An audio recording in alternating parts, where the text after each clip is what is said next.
Alexa. Welcome, everyone. Yes, I'm delighted you could all be with us here today. I'm Sheila Budoff with Arlington County's 55 Plus program.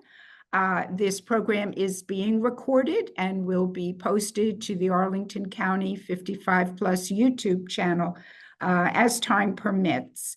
Our speaker will be spotlighted, so she'll be the only one who appears in the recording. Yes. You're viewing this program on the Virtual Center for Active Adults platform. The Virtual Center for Active Adults is a partnership of Northern Virginia jurisdictions that share virtual programming for older adults and adults with disabilities in our area.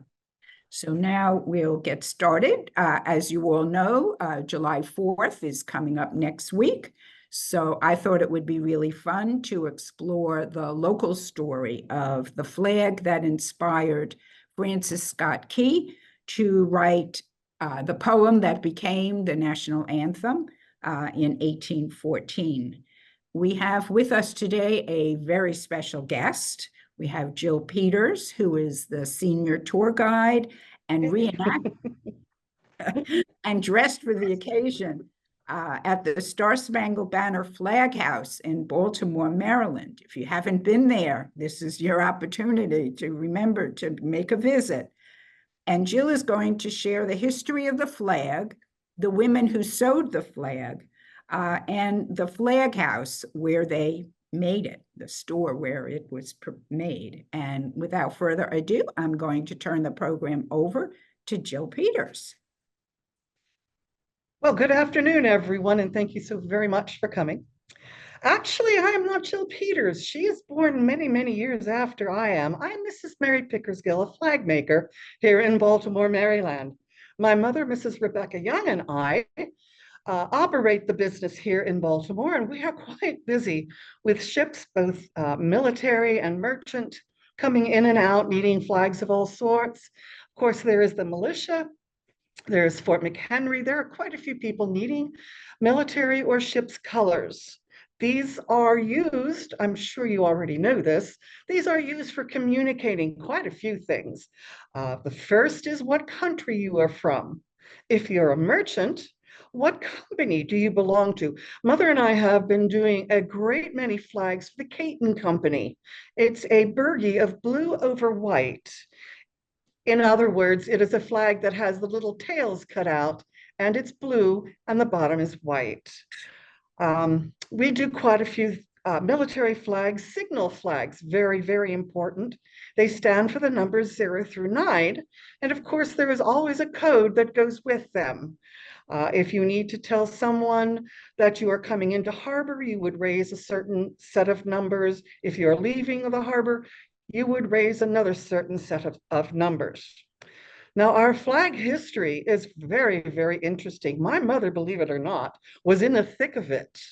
She made a flag for General Washington that he used at his headquarters in Cambridge, Massachusetts. But I sort of get ahead of myself. Mother was telling me the story of how our flag became the way it is. And she told me it actually began a long time ago in the country of England. Oops, come on, there you are. This, I was told by Mother, is the cross of St. George. We all know that St. George defeated the dragon and protected everyone in the country of England. And this was the flag, of course, of their majesties, whomever happened to sit on the throne at that time. The last time it was actually flown for a queen would have been Elizabeth I. Up to the north now was a marvelous country named Scotland, whose patron saint was St. Andrew. So here we have the cross of St. Andrew.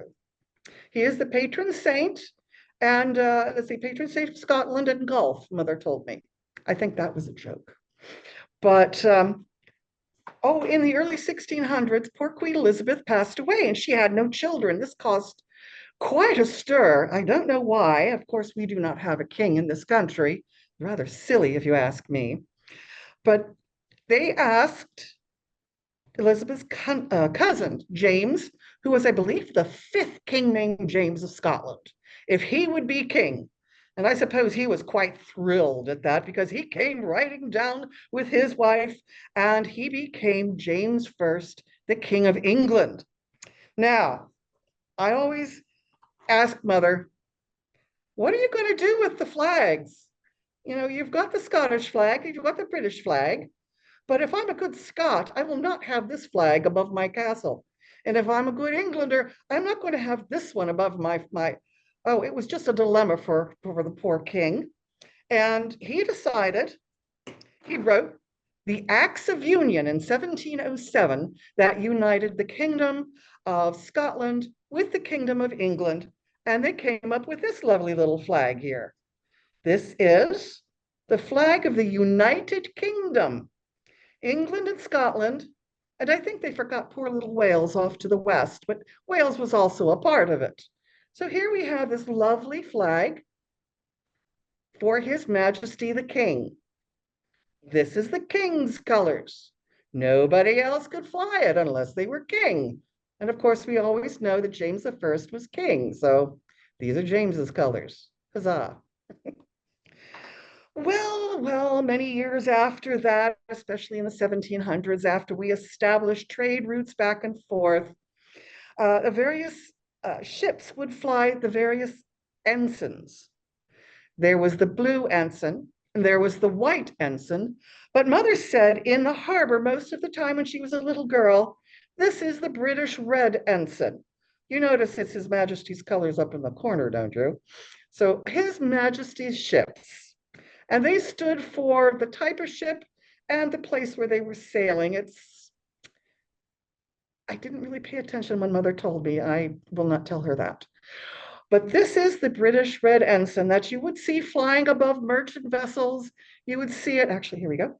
You would see it flying above important buildings, government buildings and such as in Williamsburg and the various places where the various colonial governors were living at the time.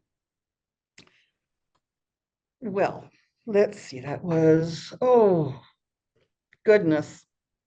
We were a rowdy bunch of people in the United Colonies.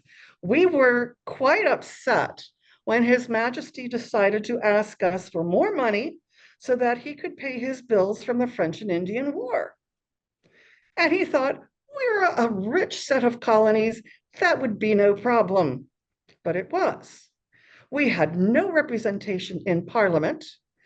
And after a few hullabaloo and just actions that many of us still think was wrong, he sent his troops to our fair shores.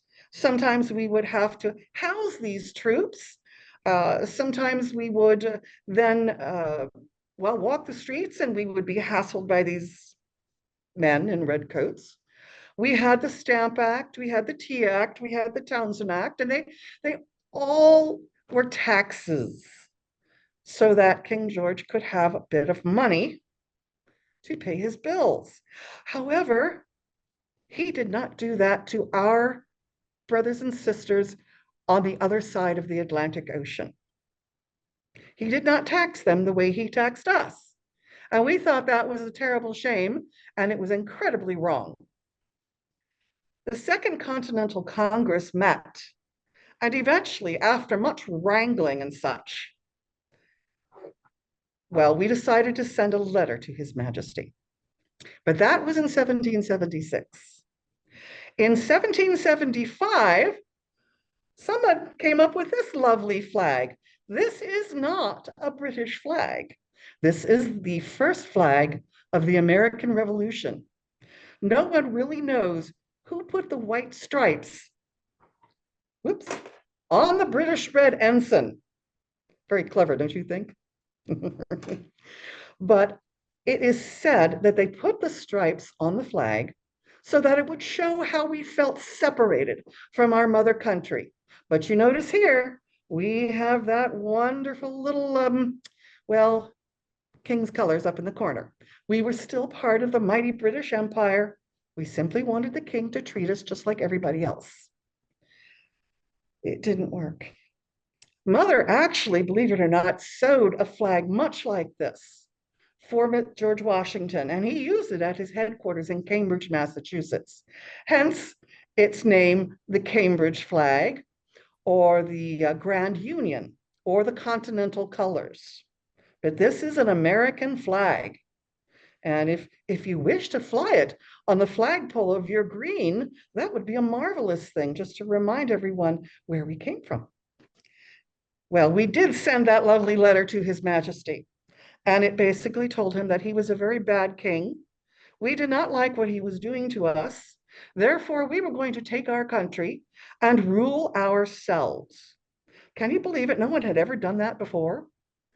But Congress decided to declare war upon the British, and the British declared war upon us.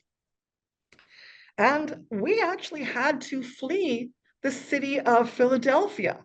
Mother says I was just a babe in arms at that time, and they put me on top of the wagon, and we rode out in the baggage train, which my uncle, Colonel Benjamin Flower, was leading. In that train were the bells and chimes of the city of Philadelphia, and all the munitions, the gunpowder, the musket balls, the rifles, everything that was needed for an army to fight. My uncle made sure that the stores were emptied, they were put on wagons, and quickly and quietly in the middle of the night, we left Philadelphia for Allentown, Pennsylvania. Well, we arrived, the Liberty Bell, that I understand it's now called, was actually hidden in the basement of the Zion Church. They dug a hole and they put the bell in it. They figured that if they did have to melt down the other bells and chimes, they would save that bell, the great state bell, for last. Unfortunately, my father passed away of camp fever. I cannot get mother to tell me exactly what, but he passed away. And after living in Lebanon, Pennsylvania for a little while, we returned to Philadelphia, where mother opened up her own business as a military in ship's colors. In fact, I was just a few years old, but I do remember her taking me down to the newspaper office and putting an advertisement in the Philadelphia Packet. She said that if everyone in the colonies knew that she was making flags, her business would get off to a good start, and it most certainly did. Why, I remember my sister Hannah and my brothers sitting. Mother made musket balls and musket brushes. We helped to sew the shirts and the blankets and the drum case covers, hat linings for our fighters, and oh dear, blankets, all such things for the Continental Army. We're very pleased. Eventually, peace reigned, and after a few years, Mother decided to move down to Baltimore in Maryland. My brother, John, was a sailmaker, and my sister Hannah was married to her second husband, Jesse Fearson. Well, that was nice. It was a lovely time. I loved Baltimore. It was very nice. We would walk to the docks every so often. And then I met a gentleman named John Pickersgill, and we married when I was 19. I did not tell you that I was born on the 12th of February in 1776. Mother says that it was a very auspicious year. We moved back to Philadelphia. Unfortunately, of the four children that we had, only one survived infancy, and her name was Caroline. So we lived in Philadelphia for a while John went off on a trade mission to England, where unfortunately he passed away as well. We were not given any clear instructions or reasons, but I decided that I would return to my mother in Baltimore. And that's where we moved to the house on the corner of Albemarle and Queen Street. And we began another ships and military color business. Well, by that time, our flag had 13 stars and, well, and actually it had 15 stars and stripes. I apologize. But you do know that the first flag had 13 stars and stripes. You see, this was a nice flag until we sent the letter to His Majesty King George III. And Congress decided we could no longer have His Majesty's colors up in this quarter because he does not govern us anymore. And Mr. Francis Hopkinson, who was the chairman of the Naval Commission and his gentlemen of the committee, designed a flag, which let me make sure I have it. Yes, I think I do. I have it. Yes, I do. I must stand up for this because it is a very large flag. Mm. Oops. Goodness, these modern chairs are very interesting. The first flag of the United States had 13 stars and 13 stripes. For the colonies, very, very important. 13, I think 13 is a lucky number for the United States, don't you? They decided that there would be a field of blue with 13 white stars indicating a new constellation. And that, of course, is us, a new constellation or a new country. Eventually, whoops, they wrote what was called the Constitution. And the Constitution set out rules for the government to abide by. Well, let me see, by the 1st of May in 1795, we admitted our next two states, Vermont and Kentucky. So we had 15 stars and 15 stripes. You might recognize this. This is much like the one I made, but of course it was a great deal bigger. But there were 15 stars and 15 stripes for the 15 states of the United States. Now, the flag that I made was 30 feet by 42 feet. Major Armistead confided in me and said that he wanted a flag so large the British would have no trouble seeing it from a distance. And of course they didn't. They saw it from a distance. Someone was impressed by it, I hope, but I was very excited to hear that there was a young gentleman who wrote a poem about it because Caroline came running into the house with a broadside saying, "Mother, mother, look at this. Someone wrote about our flag." Well, we actually made two flags, the very large one, and then a smaller storm flag. I understand that the storm flag actually flew during the battle because it was raining, but I must tell you, you do not want to be in the middle of a war with gunships firing for 25 hours. This was the 13th to the 14th of September in 1814. And we had just finished the flag in 1813, and I handed it to the soldiers of the fort in August of that year. But I do remember at 9 o'clock, the morning guns sounding, and my neighbor, whose building is a bit taller than mine, climbed to his roof, and he took his little spyglass, and he's looking over towards Fort McHenry. And he's jumping up and down. He's so excited, and he yells down to me, "Mrs. Pickersgill, Mrs. Pickersgill, it's our flag. It's that huge flag that you sewed." Oh my goodness, we were so excited. There was dancing and singing in the streets and all sorts of noise and mayhem. I think might have been louder than the British guns. But we had finally seen the British turn their ships around and they left. And that was a sigh of relief. We were very, very happy about that. The flag itself changed another time because during the time that Mr. Jefferson was president, the country purchased the Louisiana Territory. And like Vermont and Kentucky, several of the areas were marked off into new states. So we had more than 20 states by 1818. Well, that just could not stand simply because that would not look very good. What do you think about 20 stars and 20 stripes? The stars would be okay, but I think the stripes would look ungainly. It didn't work. So Congress quite wisely moved back to 13 stripes to indicate our colonies, our first states.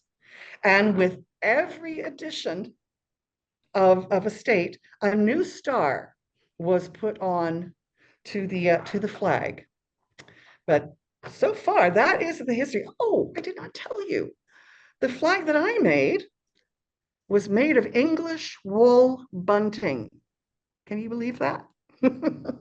I had to purchase that fabric. It cost me $400, and I was only paid $574.44 for the two flags. Not only that, but bunting is only 18 inches wide. And Major Armistead wanted his flags to be 2 feet wide. So that meant a good 8 or so inches extra for each stripe so that I could have a finished 24-inch stripe with a goodly amount in the seams for when I was sewing it. I used the French fell seam, which is one line of straight stitching, and then I overcast on the flap side.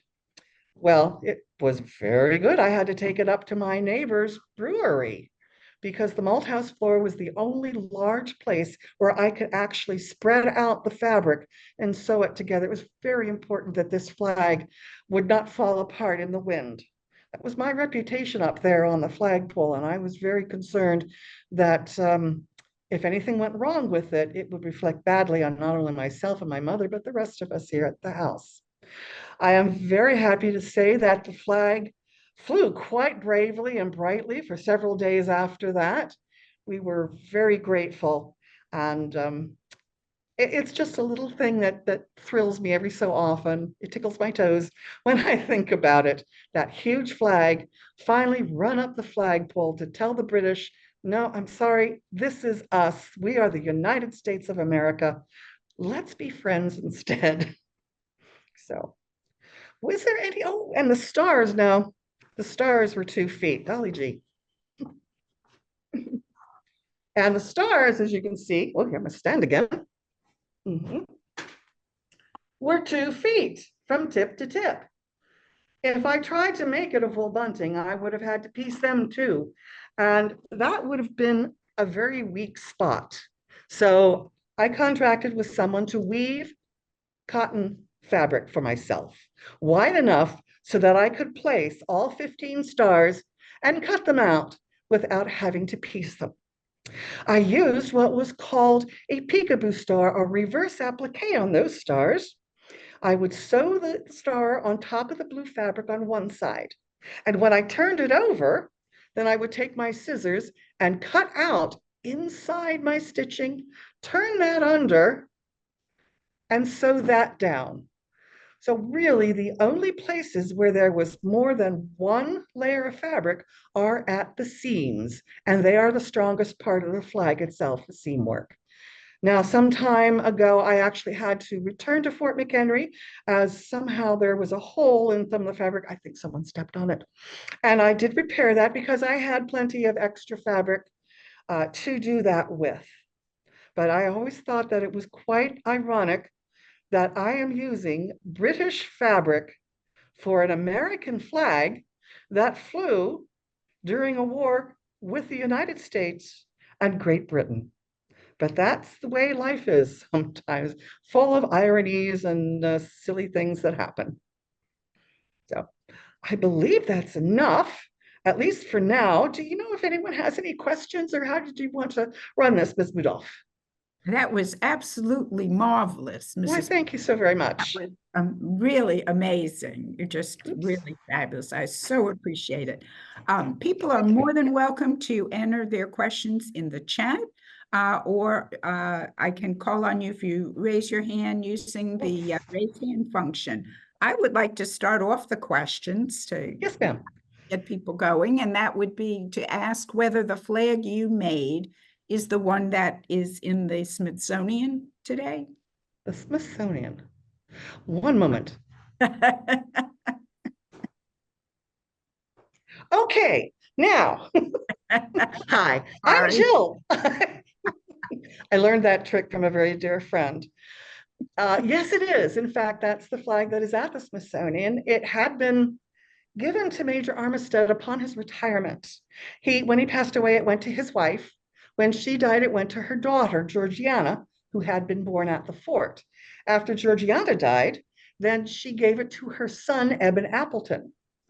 Many times that flag was actually displayed, quite a few places, but eventually it was getting old and ratty looking, and the family put their foot down and said, we can't keep doing that. And Eben actually lent it to the Smithsonian in the early 1900s and then gave it as an outright gift, providing it never leaves Smithsonian ownership. And of course, the only time that it ever did move was during World War II, when they took 600 tons of artifacts to Virginia to hide in some deep, dark cave. I just learned that the other day. It was a deep, dark cave. But that is the flag. It had been sewn to a linen backing and displayed, let me see, displayed this way, because the canton must always be in the upper right corner as you look at it. Well, when they took the linen backing off and months of cleaning with cosmetic sponges, they laid it on a table in a very special room, and it's laying like this. I always like to point out to our visitors that the best preserved part of that flag are indeed the seams, the stitches that Mary used to sew the flag together. There is one star missing. It's this one up here. No one knows what happened to it. There are a lot of tales. There was even a book written about it. I'm in it. And we don't know. But hopefully someday in the future, someone may open a trunk in their attic or basement and discover this old moldy cotton star and think, I wonder if this fits with the Star-Spangled Banner. So there, yes. Amazing job that it lasted for so many years. Oh my goodness, yes. Well, the Smithsonian takes very good care of things. And then they had they renovated it or remade it practically, I guess. Yeah, they cleaned it. They'll never attach the little pieces that were given as tokens of esteem and souvenirs to the men who fought at the fort with Major Armistead or members of the militia, important people, dignitaries, politicians, and various pieces. But most, when the flag went to the Smithsonian, many people returned their little pieces. Most went to the Smithsonian, but we have some of them too. And it's so interesting to see the fabric. It is so lightweight and see-through. It was a perfect fabric, a natural fiber wool and loosely woven. But my goodness, let me tell you, it must have, the sound of the flag waving must have been incredible. I think it's also. May I make a tribute? Yeah. I'm sorry, yes. Go ahead. I was born in Vienna, Austria, and came here to America when I was 9. And I was so proud after the struggle there with the Nazis and all the horrendous things. I was so proud as a 9-year-old to pledge allegiance to the flag of the United States of America and to the republic for which it stands, one nation under God, indivisible, with liberty and justice for all. And it was only when I was 16 that I became an American citizen. Wow! But even as because I was only allowed to, and I had to learn all about the government. But I was so proud of the American flag when I was little, just because it stood for freedom.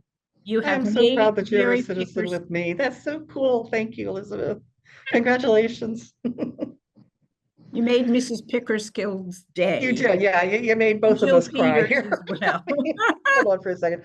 Actually, I do wear other kind of glasses, but it seems that it's underneath something and I can't find them. So, you're all blurry, but I can see. If you need a moment to get your glasses. No, it's going to probably take me a while. So I'm just going to leave them under the, wherever they are. And hopefully I don't step on them. And we'll just go on. Well, I'm still so proud of the flag that I'm crying right now. Oh, bless your heart. I Thank love you. America. Like I said, I didn't become a citizen till I was 16. But ever since, I have been proud of the American flag. When I first started working here in 2002, my daughter and I were driving in the car. We were listening to the baseball game and they were playing the national anthem. Now she was at 5 or 6 at that time. She goes, Mommy, that's your song. I said, yes, it is. But I have learned a great deal and I've come to appreciate just everyone and everything that has come before us. If it had not been for them, none of us would be here as we are. And I tell the children especially that they are our future and that they live in a country where they can do better than the day before. And we hope that we always are able to do that. Very important. So I think. Well, you all had a program on Auschwitz. Sorry, I'm sorry. And I we may cried. have some other Oh, I'm questions. so sorry. Yeah, let's see It's if we okay. have Forgive me. somebody else with a question. Give somebody else a I chance. think Linda had a question. I thought I Oh, saw her thank you. hand raised. Linda, please go ahead. Lynn Rosenbaum? Oh, No, Lynn, oh, I'm sorry. I Lynn, apologize. Lynn, sorry. You have a question, Lynn? No, she No? said no. Okay, well then I'll be a hog. I just still am trying to wrap my head around how large this flag was and Yeah, it is very big. working on it by hand, sewing by hand in pieces, Mhm. laying it out on a floor. I'm But wondering if she didn't sleep at night going like this. I cannot imagine piecing it together. And did they have to take the fabric and fold it up? I mean, it was on the floor of a bar, did you say? Is where No, they it was made- on the floor of the malt house. They're actually just across the street from where I am right now is a hotel, but it is on a site where about 200 years ago, there was the largest warehouse in Baltimore. And it had a brewery inside it, and they all have malt house floors. During the months of June, July, and August of 1813, apparently it was empty except for 400 yards of fine English wool bunting and several ladies sewing with cotton thread to get this flag done in time to show up the British. I don't consider that to be, putting it on the floor. It really wasn't a flag yet. It was just a bunch of fabric that she was sewing together. The only eyewitness account that we have is from Caroline Pickersgill Purdy when she was 76 years old and living in the aged woman's home that her mother had caused to be built when she was president of the Impartial Female Humane Society. So that's where we get the 6 weeks, actually 6 to 8 weeks that she completed it. She sometimes worked until midnight. She does not give us the name of anyone else who assisted Mary, but I'm sure she did have help. And we do know that the soldiers eventually came and picked it up in August. She did not get paid until the 27th of October, 1813. Wow. However, I find that to be very auspicious because 180 years later, my son was born on that date. Oh, So I'm thinking, ooh, this was meant to be. meant to be. Mhm. Could you speak a little bit about how remarkable it was that Mary Pickersgill owned this business and ran it? Oh, yes. Yeah, well, in the old days, women were considered chattel. They were their father's chattel until they got married to their husbands. Unless they were an heiress. Of course, that was a little bit different. So anything that you did business-wise was actually under your husband's name and in your husband's auspices. However, Rebecca's husband passed away. She was considered what was called a femme sole, a woman alone. And so she had status that was a little bit better than a married or unmarried woman. There you go. Okay, Oh, gone perfect. which is wonderful. Oh, Oh, yeah, and then you can see the Hollywood What's- photo Yeah. back here. I call that the Hollywood version of Mary sewing the flag. Because they're there, the 3 officers were there, Major Armistead, and 2 others who, forgive me, I forget their names, Commodore Barney and General Stricker. I don't think those gentlemen visited the ladies, but And then Mr. Key's portrait right here, that's the original. We own the original. Wow. Oh my goodness. Yeah, it's another Hollywood version of, hey guys, can you see that? That's the title. Wow. Bad tour guide humor. Looks like a great museum. I bet you get a lot of school We children. did. I have had such a delightful week. I had a gentleman from Germany this morning. I've had some folks from Argentina. I had some wonderful folks from Spain. I had been stationed in Spain for 3 years. So it was wonderful to trade back and forth and just people from all over the world. I especially enjoy when I get people from the UK because we have a little laugh and we're very glad that we're friends now. So, Yeah. but oops. Do we have any other questions? I've been hogging the time. So if anyone else has a question, Your please. knowledge is phenomenal, and I enjoyed it thoroughly. Thank you. And I'm still so proud of our American flag as a I am naturalized too. citizen. It's a symbol of the people. I tell the kids that when I see the flag, I think of them because this flag represents them. You can make the flag whatever you want. The colors, you can make them whatever you want. It's not written in stone. There's a lot of tradition, but it means to you what you want it to mean. And I will not let anybody disparage it because they're just wrong. There. Took you a lot of time and effort to make it. No one can say anything negative. Well, if they want to, that's fine, but I don't have to believe them. Yes, okay. Okay, I want to give people a chance. If you have a question, you can unmute yourself and ask, or if you prefer to put it in the chat, I can read it out. I have a question. The flag of Yes, Fort please. McHenry Yes. is the 15 stars and 15 stripes flag? Or is it something else? What the reason for the 15 stars and 15 stripes? Is that the flag that was flying at Fort McHenry Yes, during ma'am, the that War was. of 1812? That was the one that flew at Fort McHenry. Because by 1797, we actually had 15 states. Vermont and Kentucky ratified the Constitution and became part of the United States Club, and they were awarded a star and a stripe. So unfortunately, we didn't get any time to change the number of stars and stripes because Congress was kind of busy with the war. But by 1818, they decided, let's just use 13 stripes for the first colonies and states, because adding more would make it look really funny. And just keep adding stars, which is a great deal easier. You can make them large stars or little stars. So, but the 15 star, 15 stripe flag is the one that flew over Fort McHenry at that time. Great question. Do we have any other questions? I don't see anything in the chat and I don't see any hands raised, but if you want to just unmute yourself, please do that. One time I went to Fort McHenry and they raised the flag that was not the original flag, but the same size as the original flag. And they had all of us line up and hold it as it went up the pole. And it was enormous. It must have taken 30 people on each side to hold that flag. I had the honor of being able to sit on the ramparts during Defenders Weekend when they raised the garrison flag. And just to see it being raised and then just to listen to it float in the wind, it's saying, yeah, I'm the American flag. And, it's very interesting when they raise and lower the flag, especially when the kids are there. A lot of times they will bring out a couple of their spare flags. They have spare garrison flags.